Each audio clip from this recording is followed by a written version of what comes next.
Саламатсыздарбы? Бүгүнкү видеодо PowerPoint сайттар менен иштөөнүн негиздери тууралуу айтып беремин.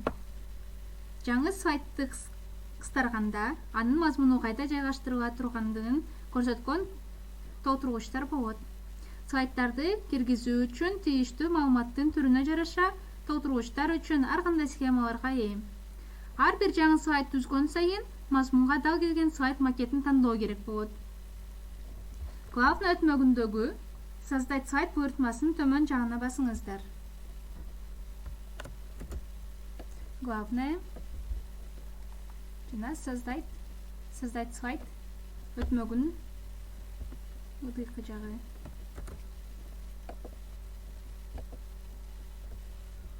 Пайда болгон менюдан каалаган сайт макетин тандоо керек. Мисалы, заголовок и объект. Жаңы сайт пайда болот. Толтургучту басып, текстти терип, кошумча маалымат берилет. Ошондой эле сүрөт, таблицалар, диаграмма жана башкалар сыяктуу башка мазмун түрлөрүн кошуу үчүн значокту басууга керек.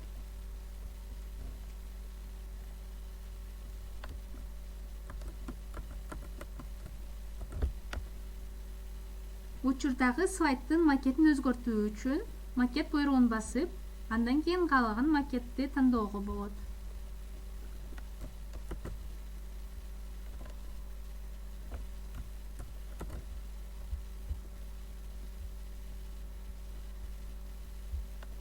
Мисалы сравнение. Тандалган слайд менен бирдей макетти колдонуучу слайдты жалгаштыруу үчүн создать сайт командасын жогорку жарымын басуу керек.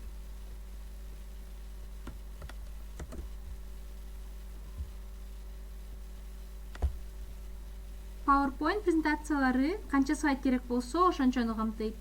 Экрандын сол жагындагы сайттык навигация тилкеси сайттардын иреттөөнү жеңилдетет. Ал жерден презентацияңызды слайдтарды көчүрүп, алмаштырып жана жок кылууга болот. Сайттарды көчүрүү үчүн слайдты тандап, чыккандын оң баскычын жардамы менен пайда болгон менюдан дублировать слайд буйртмасын тандаса болот. Алгач, аларды тандап, бир эле учурда бир нече слайдтын көчүрмөсүн алууга болот. Кааласаңыз, слайдтын ордун алмаштырууга болот. Жөн гана чыккандын сол баскычын басып, кармоо бойдон навигация тилкесиндеги керектүү слайдты керектүү жерге сүйрөп барып, андан соң баскычты кое бериңиз.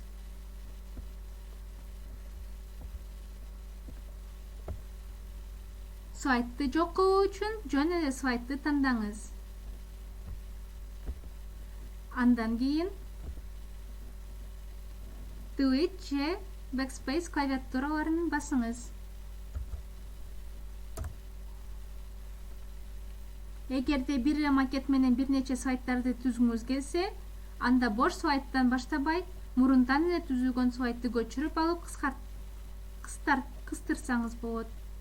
Бул үчүн навигация тилкесинен көчүрүлө турган слайдты тандап, андан кийин главный өтмөгүн копировать командасын басыңыз.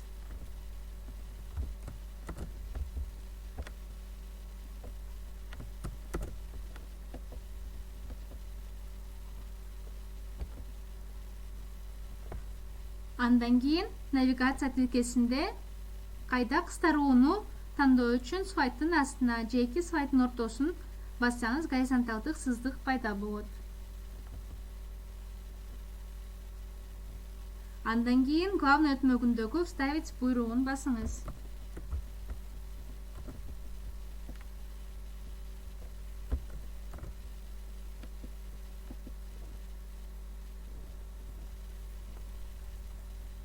Слайд тандалган жерде пайда болот.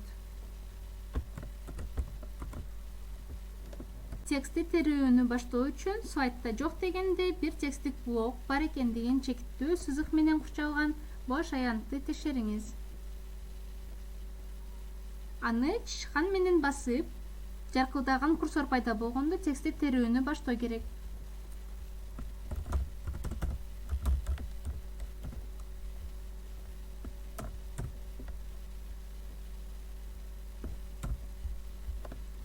Эгер бош текстке аянт жок болсочу, оңой эле вставка өтмөгүнүн текст тобунун жайгашкан надпись баскычын басуу менен аны жаратып кошууга болот. Надпись баскычын баскандан кийин курсор дароо өзгөрүп, тескери крестке окшошуп калат. Тексттин киргизүү үчүн сайтка аймакты тартуу керек. Андан кийин тартылган элемент иштөөгө жеткиликтүү болот. Текст аянты дароо жандырылат. Сиз каалаганыңызды жазып, стандарттуу каражаттарды колдонуу менен маалыматты форматтай аласыз. Текст киргизүү режиминде бар жамаат бул элемент система тарабынан медиа файл тутуму сыяктуу бир компонент катары кабыл алынат. Сиз аны каалагандай коопсуз жылдырсаңыз болот. Кээ бирде аймак түзүлгөндөн кийин көйгөйлөр жаралышы мүмкүн. Аянтта текст аз болсо, кээде жаңы маалыматтарды киргизүү үчүн аймакты тандоо кыйынга турат. Мындай кырдаалды түзөтүү үчүн ушул объектти чыкандын оң баскычы менен басып,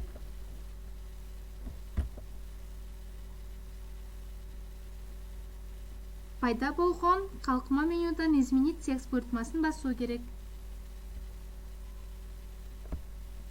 Эгерде текстти киргизүү керек болуп калса, бирок бара болгуңуз келбеген учурда же башка варианттар менен иштөөгө убакыт болбогондо, каралып жаткан PowerPoint программасында текстти киргизүүнүн эң жөнөкөй жолу төмөнкүдөй. Текстти чыкандын оң баскычы менен же клавишалардын Ctrl-Copy, Ctrl-V айкалышы менен жайгаштырып коюу жетиштүү. Албетте буга чейин керектүү үзүндүлөрдү көчүрүп алуу керек. Алмашуу буфердеги текст өзүнүн терезесине кошулат. Андай тексттин көчүрүлгөн маанилүү эмес. Ошол эле слайдда жазылган бир сөздү сактап, чаптап, анан түзөтсөңүз болот. Бул аянтча киргизилген маалыматтын көлөмүнө жараша автоматтык түрдө айкалышып кеңейет. Белгилей кетчү нерсе, бул ыкма текстти терезеге чаптоо менен аны форматтоону так көчүрбөйт. Бул жерде сиз параграфтын белгилерин кол менен түзүп, чегинүүлөрдү жөндөшүңүз керек болот. Ошентип бул ыкма сүрөттөр үчүн чаккан сүрөттөмөлөрдү маанилүү компоненттердин жанында кошумча жазууларды түзүүгө эң ылайыктуу. Адатта презентациялардагы бардык слайддарга ак фон колдонулат. Слайддарыңыздын айрымдарына же баарына фон стилин өзгөртүү оңой. Фон сиз жактырган жалпы бир түстө, градиент, оймо же графикалык болушу мүмкүн. Ага жетиштүү үчүн дизайн кошумча барагын тандап, конструктор барагын тандап, формат фона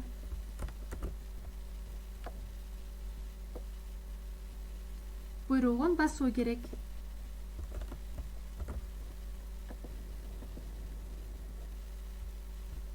Оң жакта формат фона панели пайда болот. Керектүү түстөгү толтуруу параметрлерин тандаңыз. Биздин мисалда ачык алтын түсүн жалпы аянтка колдонобуз.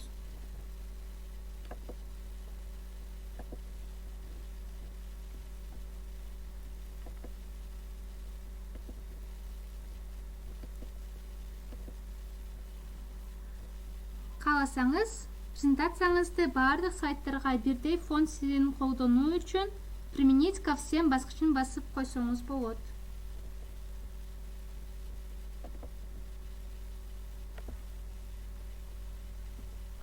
Ошол менен бүгүнкү видеобуз бүттү. Рахмат.